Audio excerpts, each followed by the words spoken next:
Good afternoon, folks. This is Kimberly Jessica reporting in live from Hollywood, California, and I am super excited. As you guys know, I'm always looking for opportunities to talk to change agents and alchemists and people that are responsible and live their life mission helping people become the best version of themselves that they possibly can.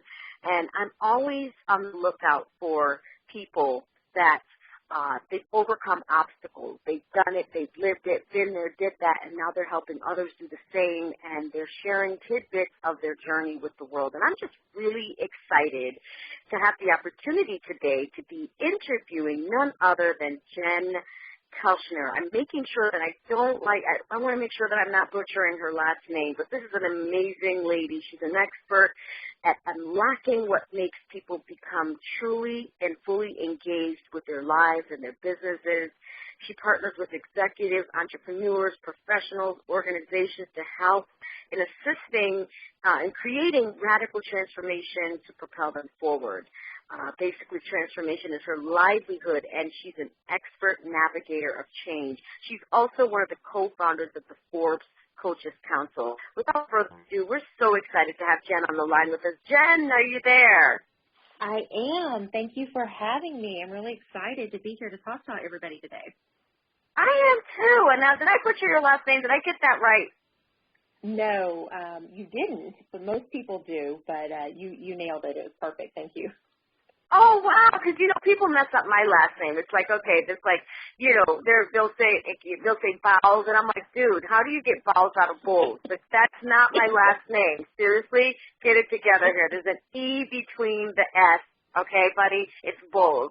So I'm like so conscious about, saying people's last names right. It's just an ode. It's an ode to them. So I'm oding you today. So, Jen, thanks so much for being with us here at Huffington Post today.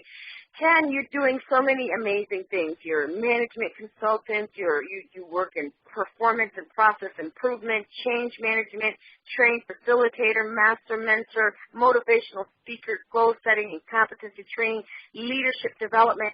Jen, share with us your story on what made you say to yourself one day, I want to wake up and I want to create a movement of changing people's lives. Tell us your story.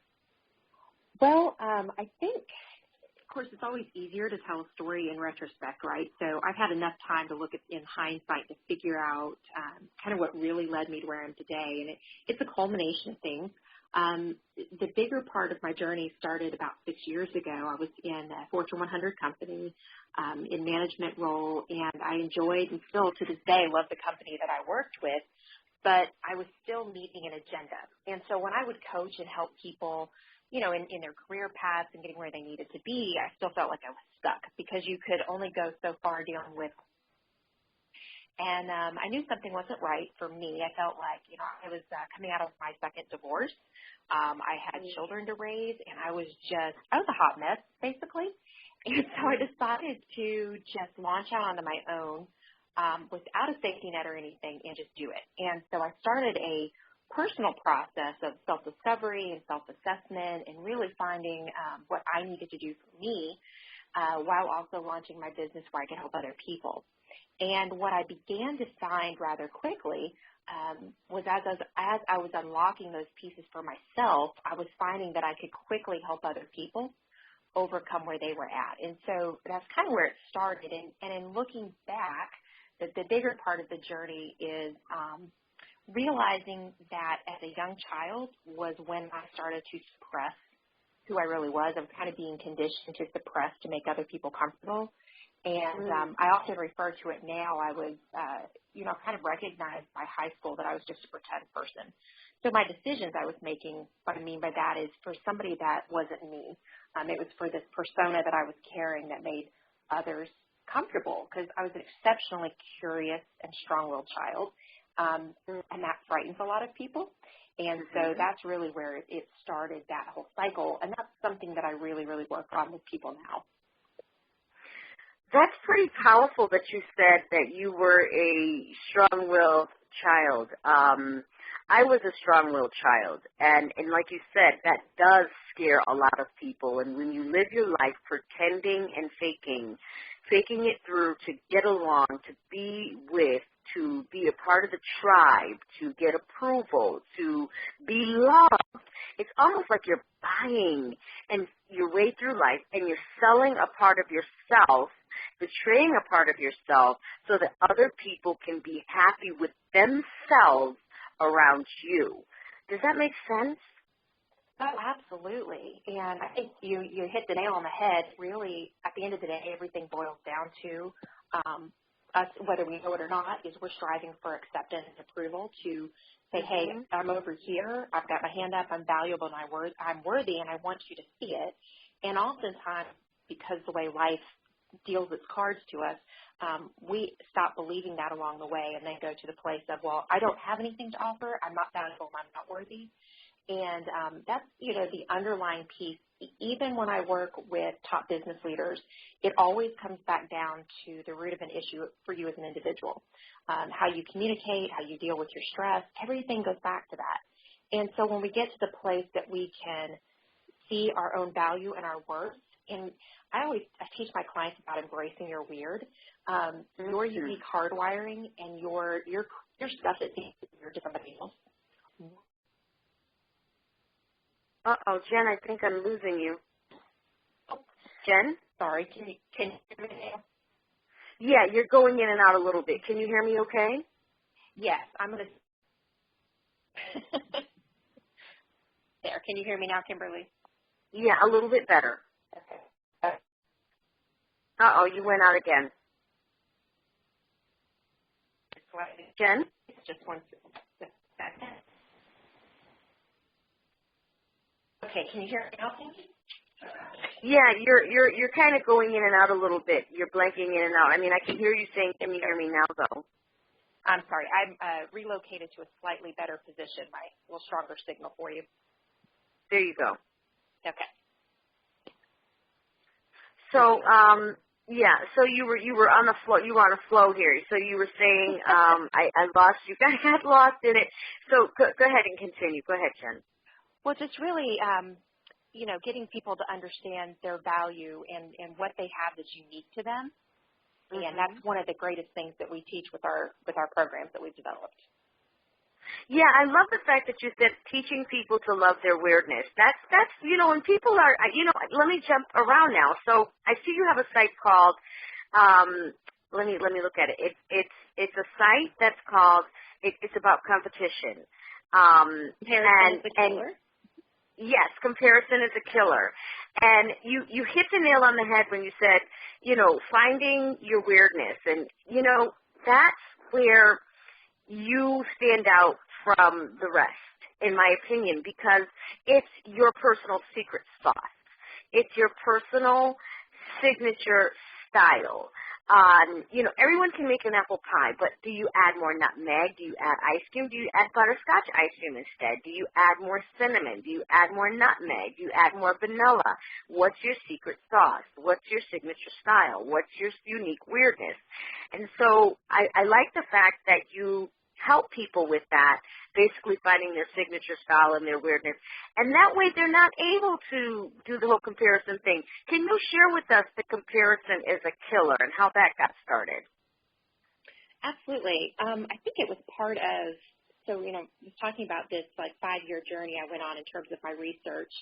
And when I really started looking at what did I do that worked well, and I created the program and strategically stacked every exercise. So starting with the very first exercise we do in our group program, it will cut you in half, essentially. I had one client said, I thought we were going to peel back the layers. You just chop the whole onion in half. Well, we get the root right off the bat, right?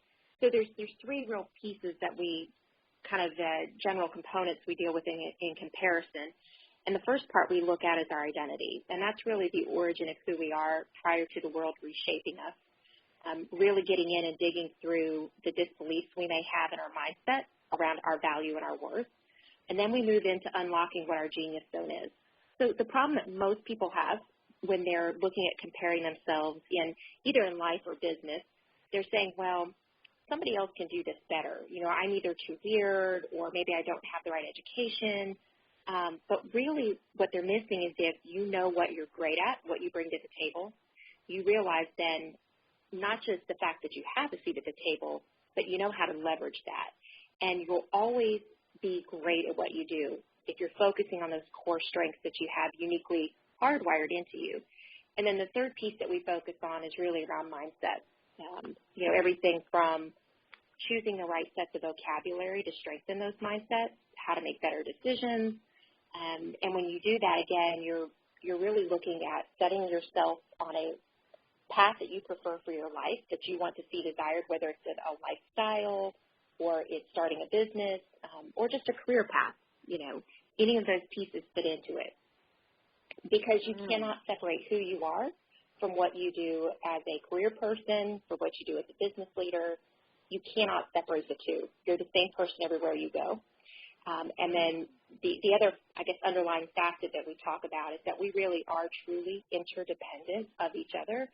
We've got to come to a place with society as well that we stop looking at us as being on different teams. We're all on the same team, and which is why I say everybody has a seat at the table. But we each offer something unique to that fold. And so that's the other thing that we really talk about in, when I talk about the movement aspect of it, is really getting people to see that.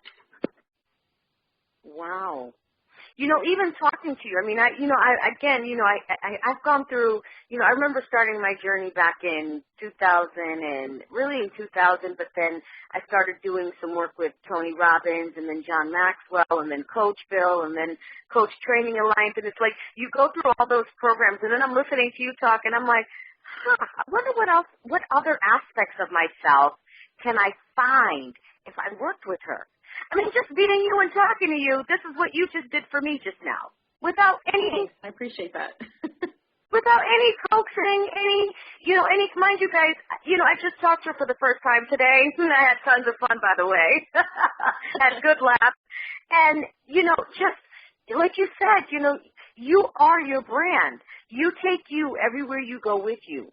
And, from what I'm understanding, what I'm hearing is, going through that comparison as a killer program. I always tell other women, because I love working with women and girls and, helping them, live their best lives too, but in a whole different way, right? So, I always tell them, find what you are good at. If you're busy looking at what other people are doing, you're not even, it's like having your own beautiful baby at home, but you're looking out the window at all the other women with their kids, and saying how this woman's child has this kind of hair and this kind of eyes, forgetting that you have this beautiful baby in a crib right in the house with you, but you're busy looking at other people. And so what I love is that the fact that, you broke down that program. And, of course, I was staring at your book cover, Jen, with the chair and the pink balloon. I'm looking at your stuff, and I'm, loving it because, kind of reminds me, I love fashion, so kind of reminds me of Chanel's book a little bit, the color scheme a little bit, the chair, she has the Chanel books on it, the fashion books on it. So kind of, your brand, it always, connects the brain with something else that you're familiar with, and it's like just listening to you, I'm like, okay, I wonder what else I could learn about myself if I went through her program. So, again, you bring in this excitement in me. So, what was it? Because you're a co-founding member of an amazing organization that's a part of Forbes. Tell us how that got started and what, if you can, if you're able to, as much as you can. Because, it's like a lot of times when you're interviewing a celeb in Hollywood, and you're like, tell us about the movie. And then Billy Bob Thornton said to me one day, well, Kim, if I tell you, I'm going to have to kill you. So all I can say is go check out the trailer. Keep up with our page on Facebook, and you'll know everything that you need to know about Faster with Dwayne "The Rock" Johnson and Billy Bob Thornton. So I know there's probably only so much that you can share, having said all that.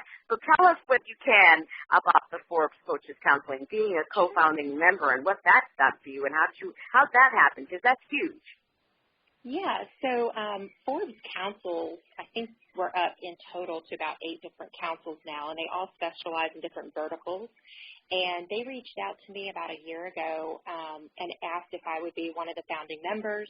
And, that part of it's kind of history from there. But it's a fantastic kind of movement in and of itself. It was started by the co-founders of the Young Entrepreneurs Companies, the YEC Councils.